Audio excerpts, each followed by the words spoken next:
Well, let's bring in foreign policy specialist Michael O'Hanlon from the Brookings Institution. Michael, 11 days into this war, what is your sense? How long is this going to continue? And what is the U.S. objective in all of this? The U.S. objective, I think pretty clearly, is the elimination of Iran's nuclear weapons program, or the potential.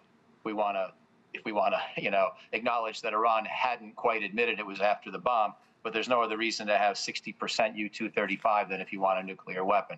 So that's been clearly President Trump's concern, and I think for the United States, going back to the Obama administration with the negotiation of the Joint Comprehensive Plan of Action, something that the United States, China, Russia, and European countries all pursued together and cooperatively back when we knew how to work together, it seems, that's been the American priority for a long time.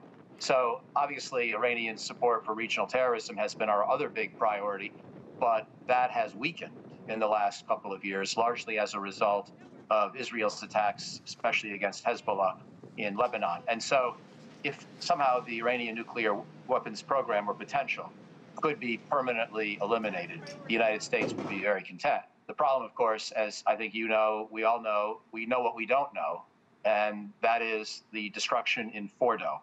We really can't assess just how much Iran's nuclear capabilities in that underground facility were eliminated by these various American attacks in particular. Well, Donald Trump claims the attacks completely and totally obliterated those facilities, and I'm quoting exactly what he said.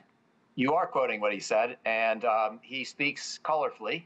He speaks sometimes literally and sometimes figuratively. This time he was speaking figuratively. In other words, we have no basis, he has no basis, I'm quite confident, to be that confident himself of what happened at Fordo. I don't think we have any American personnel on the ground. We may or may not have the ability to, listen in on some Iranian conversations, but I don't think Iran's going to be cavalier about sharing information about that kind of an attack in ways that we could easily eavesdrop upon. So my guess is, my confident prediction is that we really don't know, even within the U.S. government or intelligence community, just how successful these attacks were. And Fordo being so deeply underground, it's quite hard to get to them, even with this massive ordnance penetrator weapon that we have. So with Donald Trump being so unpredictable, what do you make of what we saw over the weekend, this direct U.S. involvement striking these facilities? Do you believe this is to be continued, ... or for now, is the U.S. at least done? It's an excellent question. I think the U.S. is done, but I am also dubious that Fordo was destroyed, as I just said, and that would leave us with a dilemma if we got to the point where we had evidence that, in fact, much of that facility remained intact. And then Donald Trump would have a decision to make, especially if Iran is still unwilling to negotiate the elimination of its nuclear enrichment capability. And so I don't assert with any confidence that we're just done with this thing definitively. I think there are more chapters yet to play out. My best guess is there will not be further American military action against Iran or its nuclear facilities, but I'm not sure. What about the Iran firing missiles at U.S. air bases in Qatar? It seems to have been a rather calculated, calibrated move. What does that tell us? Does it tell us that the Iranians are trying to save face while also trying to de-escalate this crisis? I think you're right to use those words. I think it was calibrated. The desire being to both show that Iran couldn't be pushed around and that Iran had things it could do to disrupt the region. Even if they didn't kill anybody on the base, they disrupted air traffic at a bare minimum, and they could do a lot more of that. But also, Iran called in advance to say the attack was going to happen so that we would be sure not to have casualties, so that we would not feel the need to retaliate yet again ourselves. And that's Iran's effort to thread the needle. My guess is they may succeed, because I don't think President Trump really wants escalation at this point himself. But you're right. The Iranian attack was designed to say, hey, we're still here, and we're not going to allow ourselves to be bombed and do nothing in reply. But we also don't want escalation.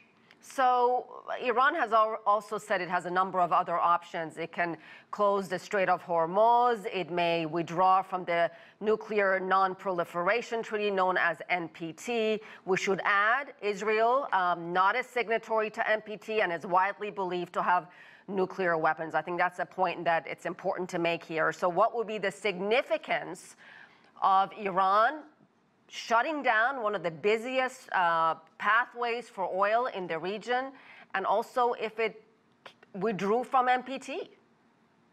Well, I think it might withdraw from the NPT. We'll see.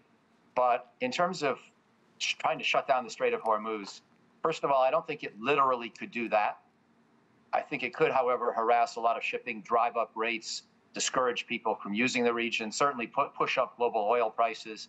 I think countries like China and the United States would both be unhappy with that kind of an outcome. Iran would know it. Iran would also suffer economically because it would lose money for its own oil exports. And so it's a very, very broad kind of possibility. But if Iran does that, I think we will try to reopen the strait, or as I say, just to mitigate the risk and prevent Iran from harassing traffic in that region, which could then entail escalation, even American ground forces on the ground in Iran. I'm not predicting that, but I'm saying if you really want to imagine this scenario, and a scenario in which Iran is firing missiles at ships in the Strait of Hormuz, then the only way to really make sure that can't continue is to go after the missile launchers themselves, not simply to try to shoot the missiles down as they approach shipping. So Iran's got a lot of things to think about before it takes that action. And I think it will probably not elect that path. We should, however, be prepared just in case. You know, Michael, there's a famous saying, an eye for an eye leaves the whole world blind. So where do we go from this point? How do we get back to diplomacy? Where is the off-ramp here? Well, the ideal off-ramp would be for Iran, and it's most importantly, its regime, the theocracy that runs Iran, not to the benefit of its own people or much of the region, that regime would decide it does not need a nuclear weapon and does not even need the option of a nuclear weapon. And also, ideally, to come out clearly and say it can support the right of the state of Israel to exist. That's probably an even longer shot than what I just said first. So those would be the real ways to end the problem, because you're right, an eye for an eye leaves the whole world blind. But another important thing to bear in mind is not all parties are equally guilty when there's a problem like this. Iran has been funding extremism and terrorism in the region for decades, even though no one's really threatening Iran. I mean, Iran has great strategic depth. It has a big country. People are not interested in invading Iran and overthrowing the regime. And so Iran's been the perpetrator of most of these problems. So the best thing would be if Iran changed its regime and or its strategic goals. But I don't think that will happen. And so therefore, the second best option, it's not nearly as good, is for us to find some kind of way to allow Iran to save face, keep some nuclear technology, but make sure it can't get to the point it's gotten in recent years with enriching highly enriched uranium and getting close to a nuclear weapon capability.